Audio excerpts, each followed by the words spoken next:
Hey, this is Matt from InvestiQuant. Today is Friday, April 22, 2022. Yesterday was a weak day in the markets after gapping up in the morning in a small attempt higher. The markets rolled over and turned into a trend day down, closing down near the lows, about 130 points of range there in the S&P on very high volume as well. So the market was extremely weak, and what we'll be looking at this morning is what has happened historically following that trend day activity to the downside. So I have selected all four instruments here. We've got an intraday open setup selected, which means it's going to be getting long at 9:30 a.m. Eastern Time. The exit is set to 4:15 p.m. Eastern Time.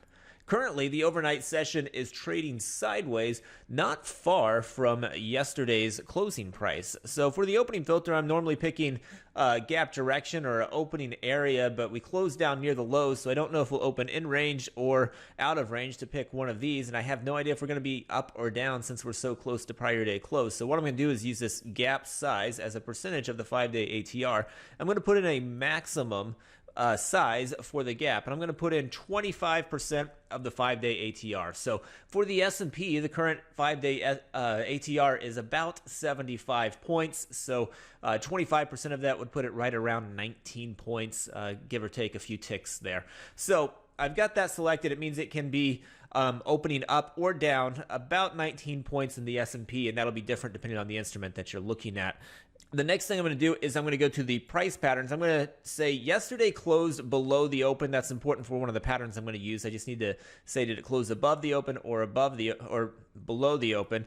And I'm going to say yesterday closed below to make it a trend down day. I'm then going to go to the profile patterns, and market profile has several different types of days that are predefined in here in the prior day type. I'm going to click on trend day. You can see that's what's categorized here for today, trend day under the prior day types of the active today. This is telling you what's true for today. So that's saying yesterday was a trend day. The fact that I said it closed below the open means it was a trend day down. All right, so lastly, let me go to the indicators library and put it in a similar market environment. We closed below a 10, below a 200, and then I can click view results.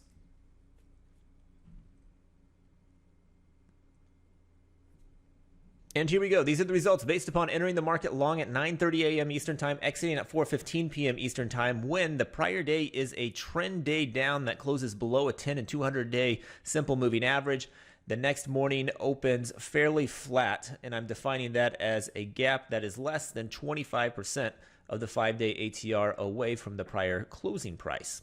Historically, we've got 33 samples in the S&P dating back to 2003, the NASDAQ 28 samples, the Dow 38 samples, Russell 33 samples. If we look at win rates on these, all of the win rates coming in below 50%, with S&P just barely below 50 at 48. The NASDAQ's the weakest of the group, 39%, Dow 45%, Russell 45%. So just a touch weak here on win rates overall. If we look at the average moves, the average win in the S&P larger than the average loss.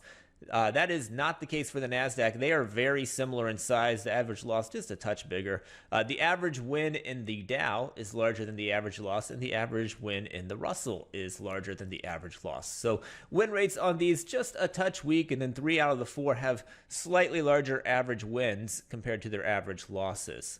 So hopefully you found that helpful. Good luck today. We will see you next time.